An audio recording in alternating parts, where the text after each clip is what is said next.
presidenta, y a los concejales y concejalas.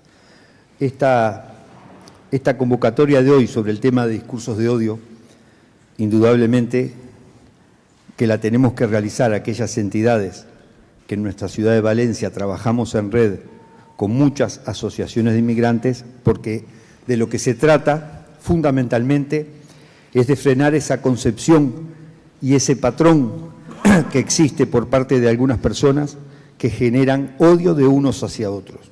Hoy, 22 de julio, se cumplen 14 años desde que un joven neonazi hizo una masacre con 500 jóvenes noruegos, justamente por considerarlos en una posición distinta a la suya. Se han hablado de deportaciones de millones de inmigrantes, sin papeles, con NIE, con DNI, nacidos en Valencia. Hoy en Valencia somos más de 200.000 personas que componemos y trabajamos y luchamos por esta sociedad para mejorarla, como la han hecho por los siglos de los siglos tantas y tantas oleadas de inmigración que han venido a esta bendita ciudad. Las deportaciones son un hecho agitativo, son lo que algunas llaman una idea fuerza y que generan en la sociedad un odio y una animadversión frente a las demás personas, porque en sí todos sabemos que no se pueden realizar. Para realizar deportaciones hay que cargarse el Estado de Derecho.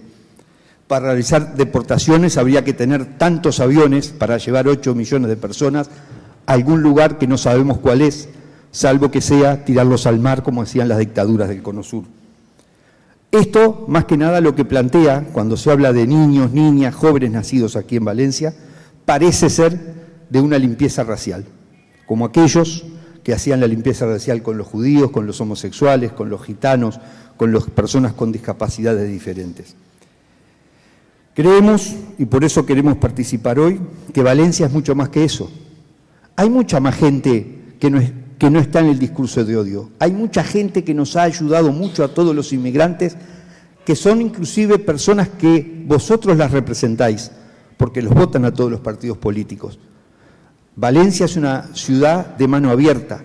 Los valencianos y las valencianas nos han ayudado con contratos de trabajo, con un plato de comida, dando refugio, dando avales, ayudando a las personas cuando van a alquilar un piso. Creo que lo que tenemos que hacer es que esas ruidosas voces de los discursos de odio se acallen con tanta gente buena que existe en esta Valencia y con la cual trabajamos a diario y con la que queremos construir la ciudad y la sociedad del futuro de nuestros hijos y nuestras hijas. Muchas gracias, señora alcaldesa. A usted.